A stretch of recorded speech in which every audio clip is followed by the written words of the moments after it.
Sagip Kapaligiran, Pag-asang Pamayanan.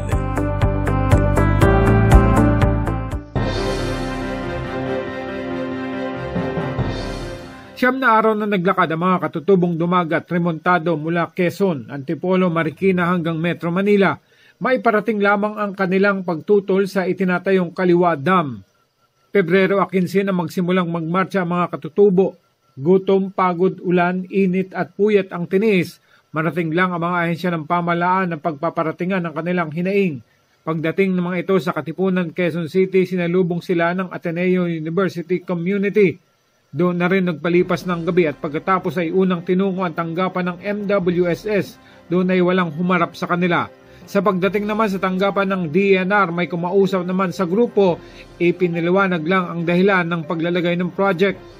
Nakarating din ang grupo sa Espanya, Maynila, lugar na malapit sa Malacanang. Ngunit tulad ng mga naunang tinungo, wala silang nakuhang konkretong sagot mula sa mga ahensya ng gobyerno. Nitong Martes, ibinigay na ang tig 80 milyong pisong disturbance fee ng MWSS sa dalawang grupo ng mga katutubo na di umano'y totoong maapektuhan ng proyekto sa Rizal at Quezon. Bukod pa ang taunang matatanggap ng mga komunidad mula sa MWSS kapag natapos na ang project. Ayon sa mga nagmarchang mga katutubo, ang mga di umano'y tumanggap ay ang mga pangulo lang ng mga samahan at mga katutubong malalayo ang komunidad sa sinasabing project. Nasa 8 taon nang nakabinbin ang Kaliwa Dam na ito. Tinatayang kapag natapos ay makakapag-supply ng nasa 600 milyong litro ng tubig araw-araw sa Metro Manila. Ngunit sa construction nito ay tatamaan ang mga komunidad ng mga katutubo sa Tanay Rizal, General Nakar at Infanta sa Quezon.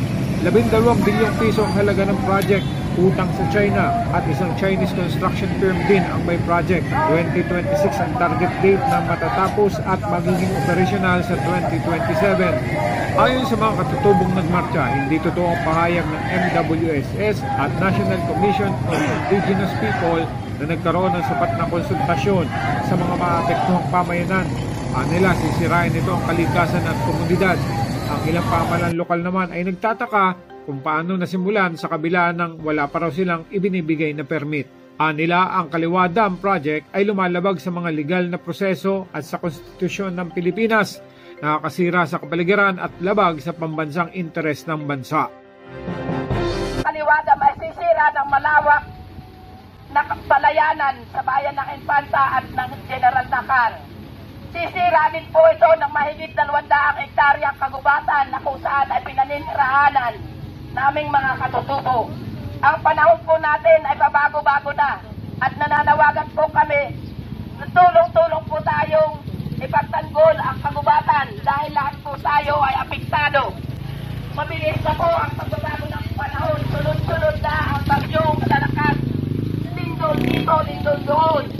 Kaya nananawagan po kami at nagpapasalamat sa lahat ng sumusuporta sa ating pong pag-ingatan ang ating kagubatan sa pamamagitan ng pagtutol sa itatayong Kaliwa Dam. Samantala, ang online na petition para sa Stop Kaliwa Dam Project ay naabot na ang higit sa 200,000 lagda. Layunin nito na ipatigil ang Kaliwa Dam Project. Silbing apela ito kay Pangulong Marcos Jr., mga policy makers sa Senado at Kongreso, at kay DENR Secretary Tony Yulo Loizaga. Ang Stop Kaliwa Dam Network ay binubuo ng mga tao at sektor na sumasalungat sa Kaliwa Dam. Kabilang ang lokal na katapat nito, ang Alyansa ng Mamamayan Laban sa Dam, ay naglunsad ng kampanya upang ipakita sa gobyerno ang matinding pagtutol sa Kaliwa Dam Project.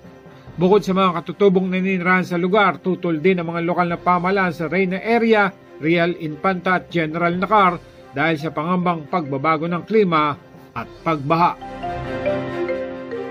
Ako si Randy Remontigue at ito ang Sagip Kapaligiran.